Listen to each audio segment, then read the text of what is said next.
નાની વાતમાં આપણે આજે જયશ્રી ગોપાલ અંક છે વર્ષ 14 1984 નો ફેબ્રુઆરી મહિનાનો, એમાંથી 12મા પાને 10 11 ને 12 એક લેખ લખ્યો છે ને એક પ્રસંગ પણ આપ્યો છે. સાથે સાથે આપણે વાંચશું જૂઠણ અને ધણી, ઠાકોરજી જ આપણા ધણી છે એ બાબતે આપણે વાંચશું.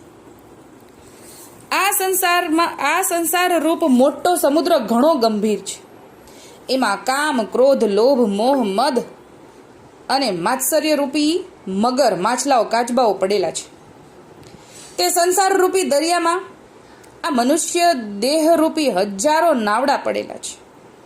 અને તે મનુષ્ય રૂપી નાવડામાં આ કર્મેન્દ્રિયો, અંતઃકરણ, મન, બુદ્ધિ, ચિત્ત અને અહંકાર, એનું જોડાણ શરીરમાં શબ્દ, સ્પર્શ, રૂપ, રસ તથા ગંધ, આવા 11 ઘણા મજબૂત લોઢાના ખીલાઓથી જોડાયેલો આ મનુષ્ય દેહ રૂપી નાવ જ્યારે સંસાર રૂપી દરિયામાં ફરતું પ્રભુ કૃપાએ દરિયામાં ખરેખરો લોહ ચુંબક તેના માથે તેની સાથે કદાચ સંયોગ આવે તો તેના શરીરમાં રહેલા ઉપર બતાવેલા 11 મજબૂત ખીલાઓ, એ દેહને જોડાણ કરનારા ખીલાઓ, તે દેહરૂપી નાવથી છૂટા પડીને ચુંબકમાં જોડાઈ જાય છે.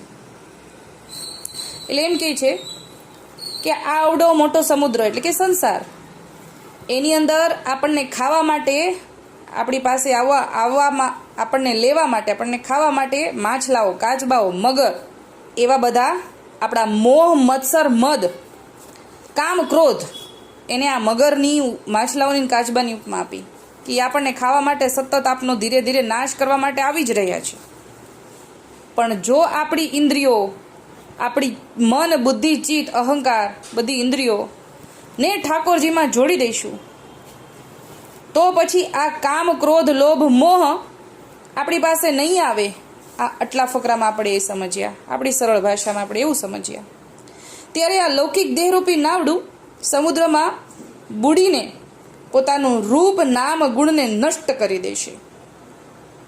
એટલે કે ઠાકોરજીના નામમાં ભેદ મટે ત્યારે સિંધુમાં ભળે, આપણને કહે છે ને, એ અહીંયા સમજાવે છે કે જ્યારે ઠાકોરજીમય થઈ જઈએ ત્યારે આપણે સંસાર સાગરમાંથી તરી જઈએ, પણ ઠાકોરજીના ચરણ કમળમાં ડૂબવું છે.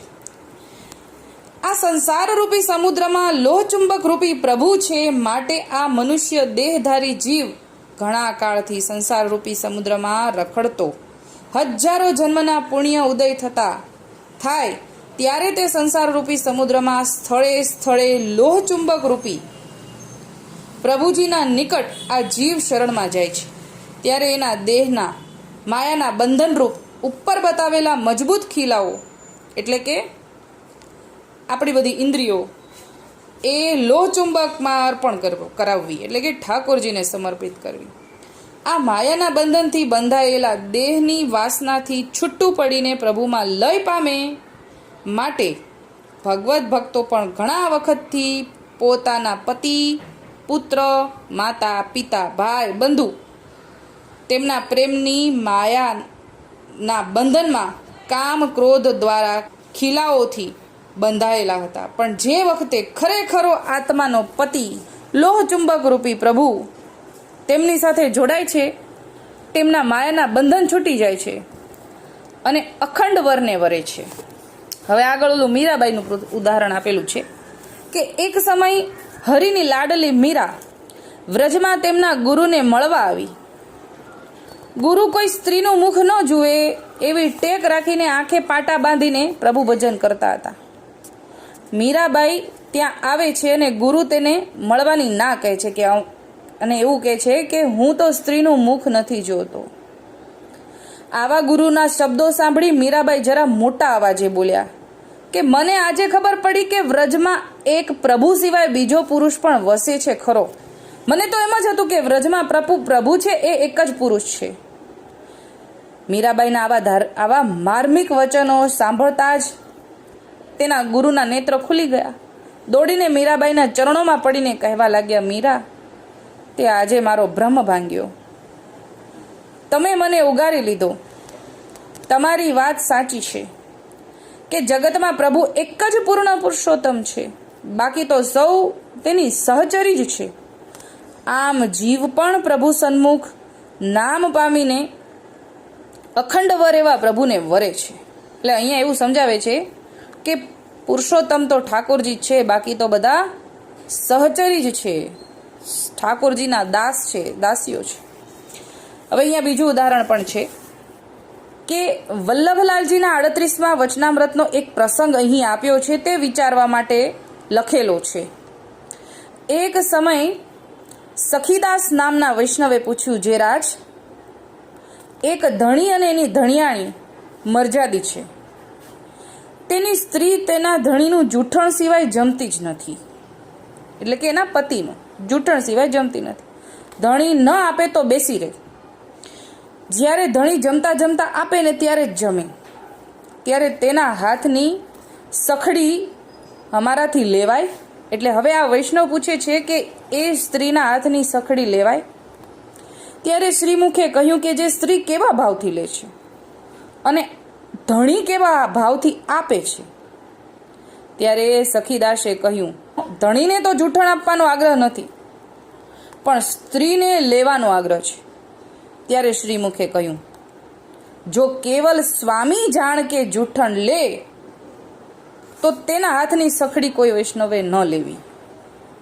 જો અહીંયા ભાવ શું સમજવાનો છે કે સ્ત્રી જો એના પતિને સ્વામી તરીકે માને છે અને એ જૂઠણ લઈ રહી છે, ભૂતલના પતિનું જૂઠણ લઈ રહી છે સ્વામી તરીકે માની, તો પછી એની સખડી કોઈ વૈષ્ણવે ન લેવી. કારણ કે સ્વામી તો એક પૂર્ણ પુરુષોત્તમ પ્રભુ જ છે. જીવ શું સ્વામી હોય ગો? જો સ્વામી જાન કે લે तो तेने ब्रह्म संबंध तथा अपने मार्ग की खबर कछु नहीं है.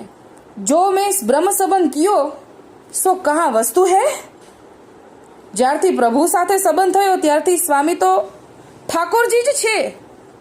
आटली बात जो न जाने वाके हाथ को जल हूं नहीं लेनो चाहिए. जीव कहाँ स्वामी होय गो? स्वामी तो एक प्रभु ज छे.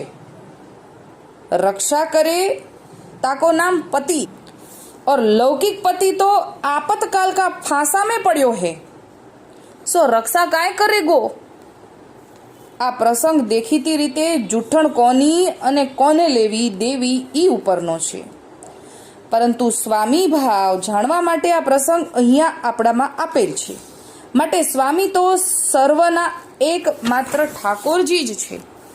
ए स्वामीनी जीवे એટલે કે આવા ઠાકોરજીની જીવે અખંડ વરમાળા પહેરેલી છે અને કહે છે કે ગોપેન્દ્ર પિયુને વરીને મંડપમાં ફેરા ફરી. આવો અલૌકિક ભાવ છે. જ્યારથી જીવ શ્રી પુરુષોત્તમના ગોલોક ધામથી છૂટો પડીને માતાના ગર્ભમાં નિવાસ કર્યો ત્યારથી જ પ્રભુ તેનું રક્ષણ કરે છે. એવા અખંડ વરને આપણે વર્યા છીએ.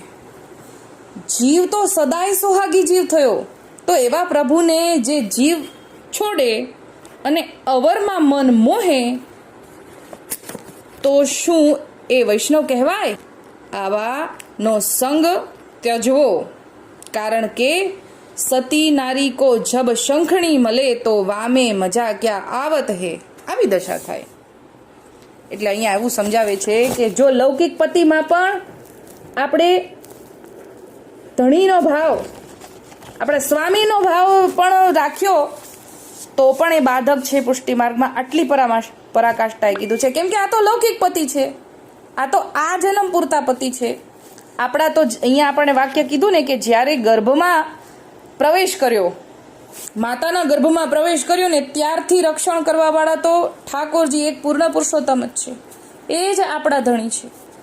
પછી બીજામાં જીવ જાય એટલે કે બીજામાં વધુ આસક્તિ થઈ જાય આપણા ઠાકોરજી કરતાં વધારે, તો એ પણ હજી આપણે વધારે સત્સંગની જરૂર છે, એવું આપણે અહીંયા જાણ્યું.